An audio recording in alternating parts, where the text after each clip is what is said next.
Welcome to Sinful's Horror Stories. If you're new to the channel, please be sure to subscribe now for future content.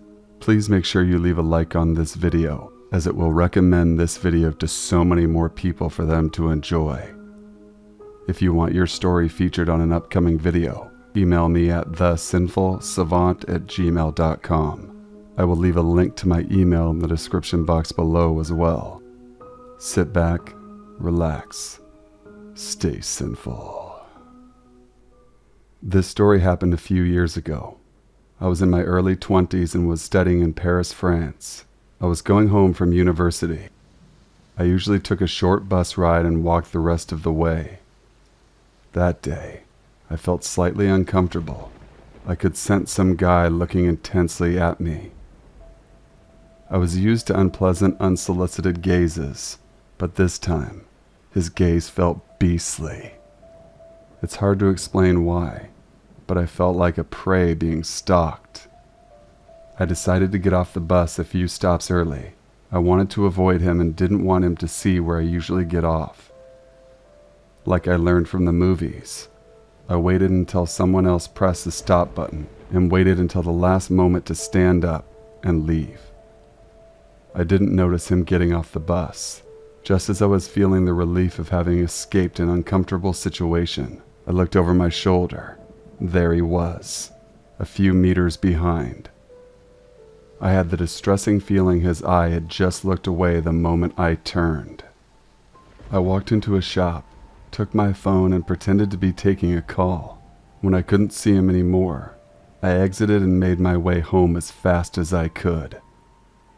I kept looking back in the busy street. I zigzagged, crossed the street at every crossing. Finally, I believed that him getting off at the same stop as me was just a coincidence. When I reached my building, I looked back one last time, and there he was. His alarming gaze on me, smirking. I ran up to my apartment, climbing the stairs 4 at a time. I reached the top floor, squeezed through my door, locked it, and froze. My intercom was ringing. Don't ask me why I picked it up. I regretted it the moment I did. I could hear the opposite flat intercom ringing as well.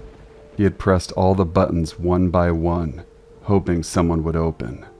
But now, he knew my name. Gabrielle. Oh shit. I feel like a deer in the headlights, frozen. "Open the door, please," said a pleading voice. "I just want to talk to you." Somehow I couldn't move or speak. "Come to the window," he added. "Look at me. You'll see I'm not a bad guy." Something clicked. He wanted to locate my apartment in the building. I was not going to make that mistake. I hung up in shock. I waited by the door without moving for what seemed like hours. When I finally managed to calm myself, I called my long-distance boyfriend. "Call the police," he said immediately. Why didn't I call the police? I don't know.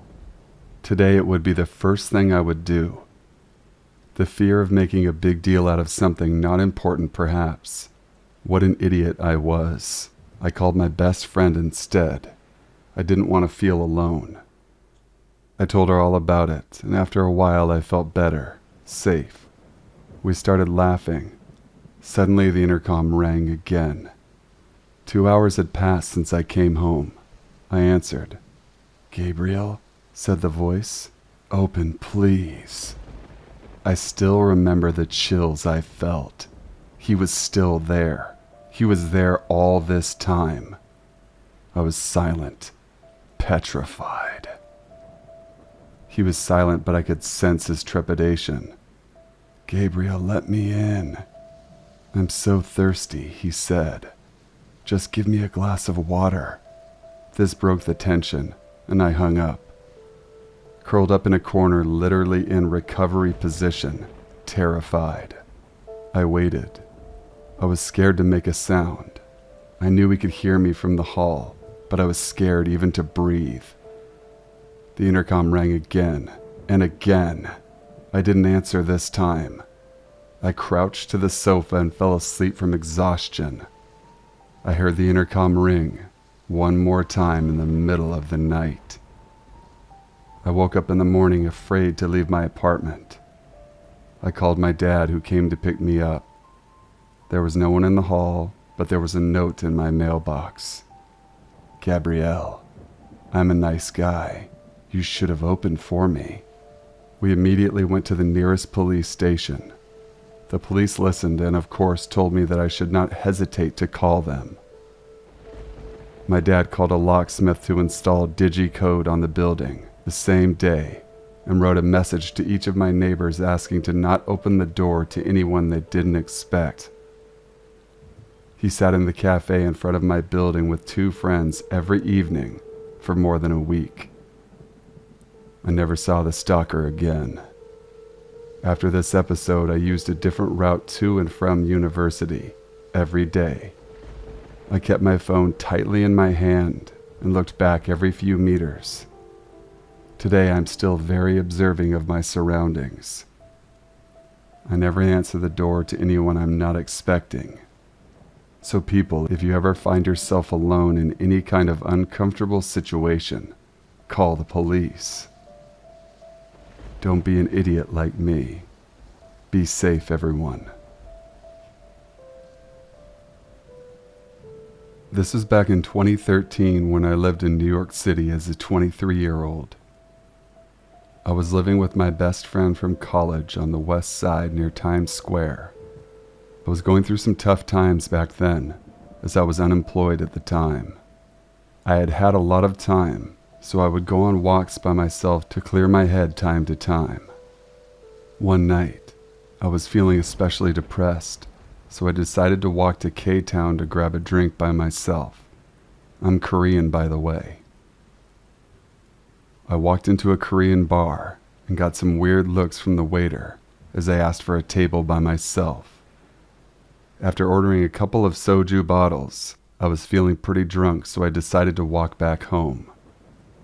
However, as I was exiting the bar, this Korean guy followed me. He looked very normal, just like a nice Korean guy. He told me that he saw me drinking at the bar by myself and that he would love to walk me home to make sure I get home safe. I politely declined. After all, my apartment was very close, but he insisted and he looked so harmless that I decided to take him up on his offer. We walked 10 minutes, and it was quite pleasant. We were both a little drunk, but I remember talking about all sorts of things, nothing personal. When we finally arrived at my apartment, I thanked him and wished him farewell. Now, my apartment was a 5-story walk-up, and there was a main door where we needed a key to open to get into the building. No doorman.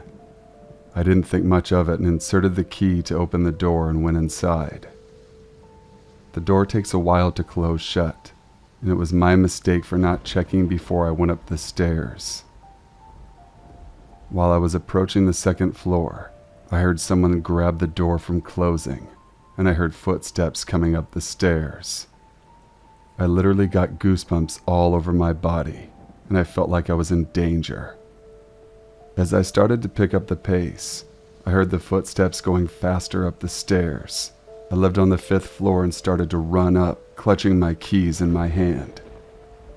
The guy started to run up the stairs as well, and I can literally hear him getting closer and closer to me. This all happened in a couple of seconds, but it felt so long. I finally got to my floor, and as I tried to open the door, I looked back, literally saw the guy's head on the staircase. I rushed open the door, and I managed to close the door right in his face.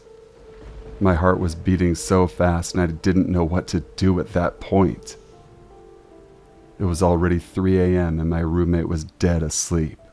Luckily, he didn't knock or anything, so I decided to just go to my room and hope that he'd gone home. Around 7 a.m., my roommate woke me up. She said that there was a man standing in the front of our apartment door. My heart sank and I explained the whole situation to her. She and I went to the door and screamed that we were going to call the police if he doesn't leave.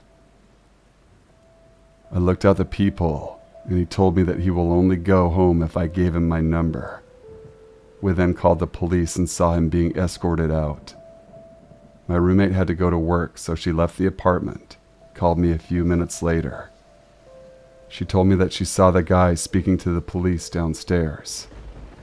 Apparently he tried to lie to the officers that I'm his girlfriend and that we got into a fight. My roommate went up to them and explained to the officers that I do not have a boyfriend and that she doesn't know him at all. The police let him off with a warning. About 2 hours later, I heard a buzz from the main door downstairs. Maybe it's the police. Surely it can't be him again. I answered the intercom and I was shook. It was him again.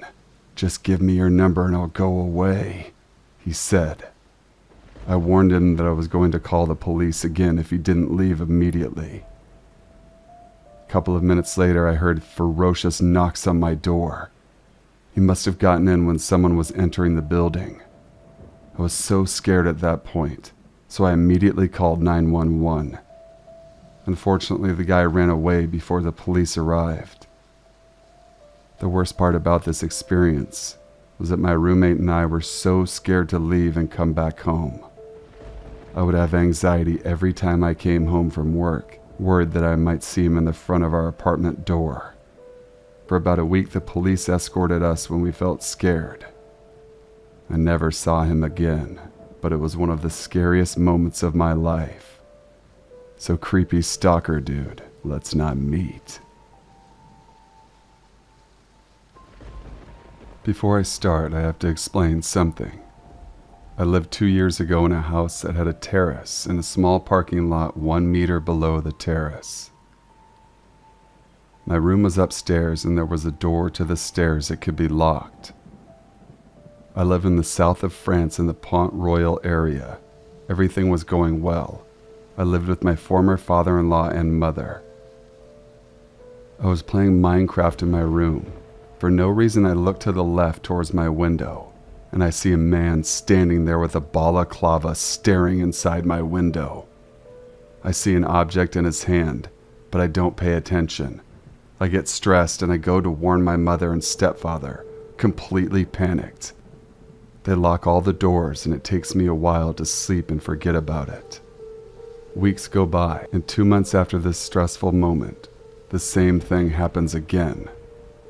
This time I was playing Among Us, but I had changed my habits. I was always looking at the window to see if the man was there, and I was always closing the doors. So I see this guy again. Although I'm stressed, this time I'm really scared because I'm home alone. I leave for 10 seconds, and suddenly I don't see him anymore. I tell myself he's gone, but no, I hear a large noise at the front door, so I deduce that it has been forced. I totally stress. I take my phone, my keys, and my laptop in a bag, and I think it's about the situation, but I open the window and I go down the terrace. I went down to the parking lot, and I hear at this moment another noise coming from the inside of my house. Then a third one, and I see the same guy, and I distinguish the same object in his hands, which was a knife. I then start to run until I reach the house of a friend.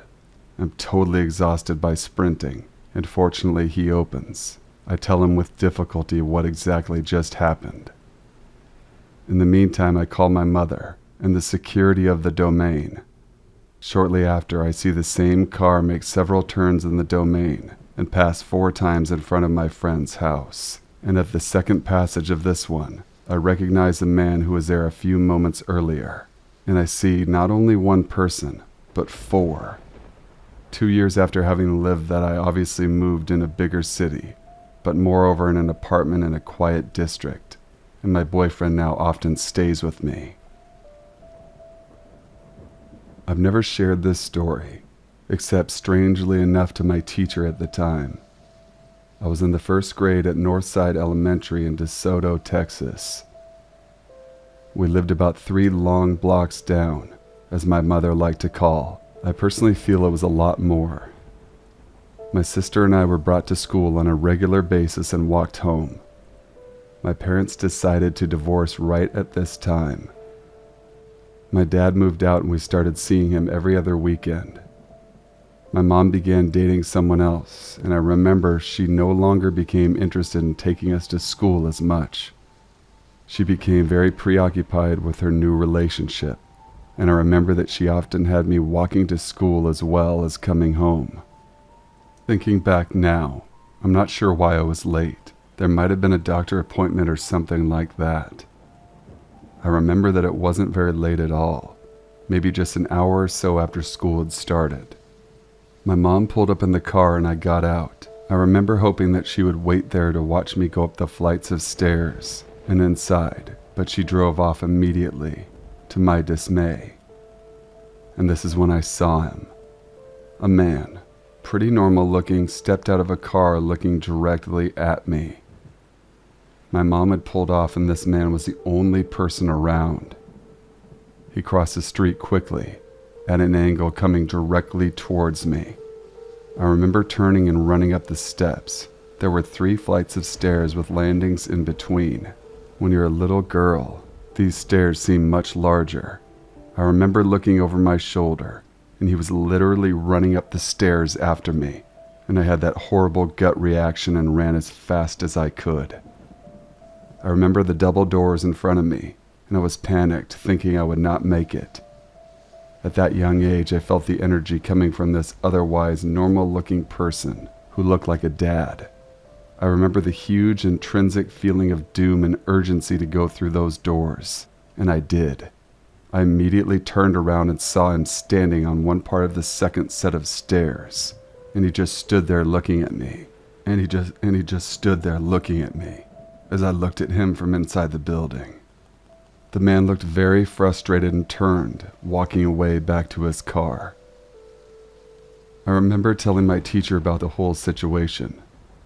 Maybe a week or so later, a police detective showed up to interview me about what had happened. This makes me think it may be connected to something that happened in that area at the time. I don't think I've ever been that afraid in my life, and it was a powerful internal fear. It was like my body told me immediately to run to survive.